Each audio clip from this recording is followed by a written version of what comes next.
Hey there, I'm Sadler Lindsay, and I am presenting my business review for you today. So, first things first, I would like to talk about being a part of Atrium Health Wake Forest Baptist, which is the healthcare system that I'm currently a part of. They have a couple rural clinics, which, as an FNP, I will likely utilize and wish to. Um, Where I'm looking is Summerfield, North Carolina, which is northwest Greensboro, in between Greensboro and Madison. And here there is an Atrium Health Wake Forest Baptist primary clinic. It focuses in family care, and they really are searching for the rural population in the surrounding areas that are too far from Greensboro and too far from the northern smaller towns like Madison and Ellisboro. What I would like to focus on is endocrinology. There is not an endocrinologist unless you go into Greensboro or about 20 minutes north towards Madison. Um, because of the high prevalence in type 2 diabetes in Greensboro, from the North Carolina Department of Health and Human Services, this is really a need that needs to be filled in this rural population. Additionally, as far as Atrium Health goes, I really love being a part of this healthcare system, and because they have more clinics growing throughout the entire North Carolina state, I think it is a great opportunity for APRN and physician collaboration for me as a new FNP and in the years to come. So for my contract, I would like the duration to be 3 years, and I'd be working 36 to 40 hours a week. My compensation, I really just pulled from the U.S. Bureau of Labor Statistics, which would be $110,000 per year. Not too much, not too little. I'd like to stay right where I should be. I'd like there to be a non-compete clause for 18 months following termination, and that would be within 25 miles. So 25 miles, it still gets me to Winston-Salem and Raleigh and Charlotte, with not too far of a commute. So I think 18 months is respectable, but not too long also for me. As far as vacation goes, I'd like there to be 2 weeks vacation in the first year and the second year, but in the third year, I would love for there to be 3 weeks. And education. So I would like $2,000 for continuing education for the year. This also covers my license. Per the North Carolina Board of Nursing, I'm required to have 50 hours of continuing education per year. So in addition to some monetary help with getting those courses, I would also like 1 week per year dedicated to filling those educational requirements. It doesn't need to be 1 week altogether, but days spread out throughout the year, I'd like it to add up to be 1 week for just CEUs. And lastly, malpractice. I pulled this from Beauport. Atrium Health has an umbrella policy for occurrence insurance, which will cover me as an FNP in this clinic. Next, I'd like to talk about funding and a typical workday. So my primary patient population will be type 1 and type 2 diabetics, newly diagnosed and those not newly diagnosed, primarily adolescents through adulthood, and my purpose will be fulfilling annual checkups. Per the CDC and the American Diabetes Association of Professional Practice Committee, I will be performing assessments such as foot and skin and vision exams, and I'll be managing their prescriptions, really figuring out what's working for them and what's not, and trying to figure out what will work for them and their lifestyle. And I'll also be performing blood and urine tests to keep track of those levels. I need to make sure that their A1Cs are moving in the right direction, their cholesterol levels, their ketones. That will really be a typical work day for me. So the cost of care per the Atrium website is about $115 per visit. And some additional expenses that I could foresee me requiring as coming in as the endocrinology department of this just family practice clinic is a couple extra pieces of equipment. I will need glucometers if they don't have any, including test strips and lancets that go along with that. I'll also need some equipment for blood and urine samples. Now I do expect the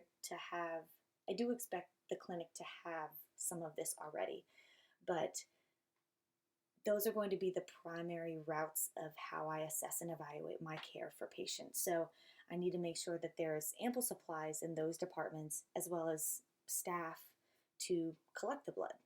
Do we have enough nurses to ensure that I can get blood to assess those patients? And I'd also like some resources like pamphlets, informational pamphlets for patients in the waiting room to browse about how to manage diabetes at home, and maybe some information about Dexcom and Omnipod and just different programs that provide continuous glucose monitors and things that may assist them in managing their diabetes. So here I got equipment, personnel, and resources. Next is reimbursement. So Medicare, Medicaid, and private insurance will be the main route of coverage for patients that come to see me. Via the Medicaid website and our textbook, Bupert, Medicare reimbursement is 85%, Medicaid is 100%, and private insurance is 85% for nurse practitioner reimbursement. A couple of journal articles I found also back up these percentages, and those are by Gigley and Barnes. I probably said those wrong, but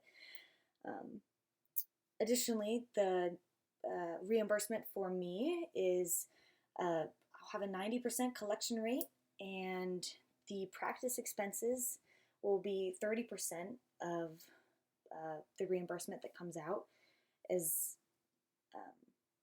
this will really include rent and my benefits, the supplies required, the malpractice insurance that will be covering me, and lab expenses as well. 10% will be going to employer profit. This will be Atrium Health Wake Forest Baptist. And 20% will go to physician consultations. So I do expect there to be more consulting required on I will need more consulting, especially that first year as an FNP. And so I made this percentage a little bit higher just to, just to justify those consultations and pay where it's due. Next, so my collaborative agreement. The North Carolina Board of Nursing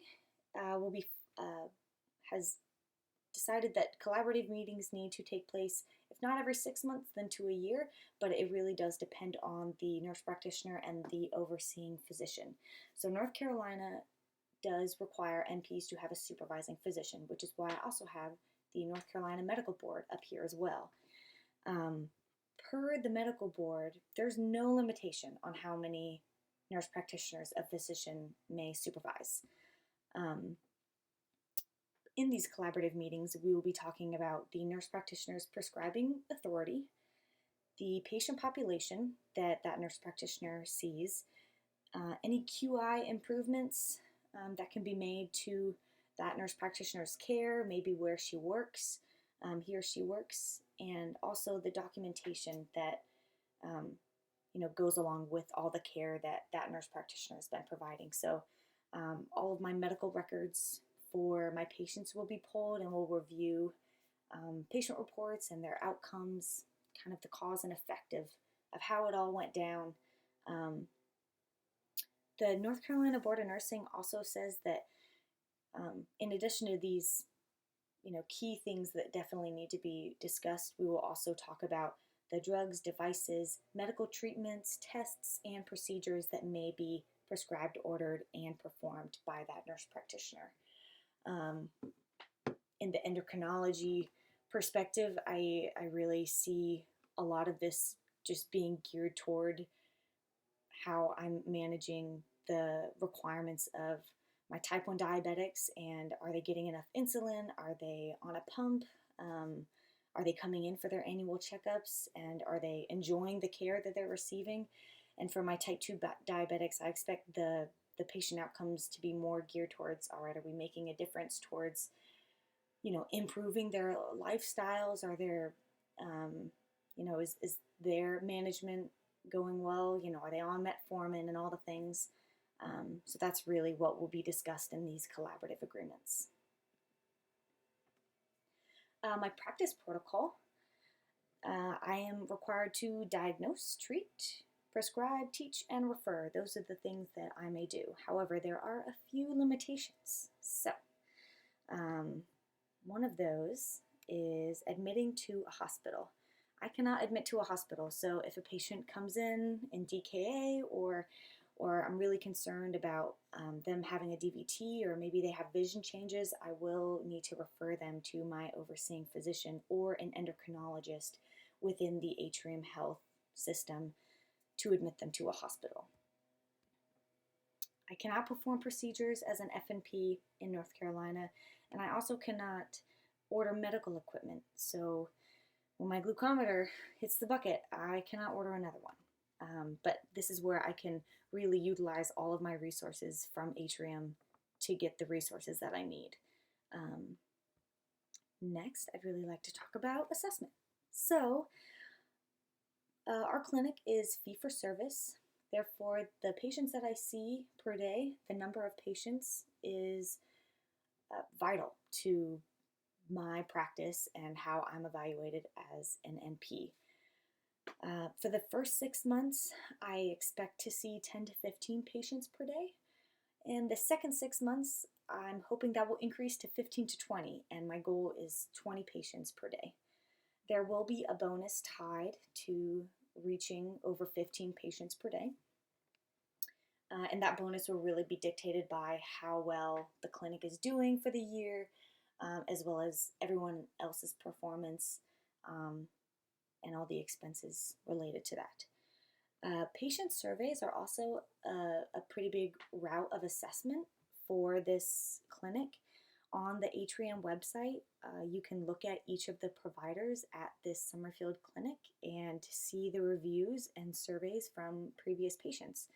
So because this is on their website, this will definitely be a great route of determining my positive or maybe negative patient outcomes and the quality of care that I'm providing, and this will definitely be part of my evaluation as a caregiver for the clinic.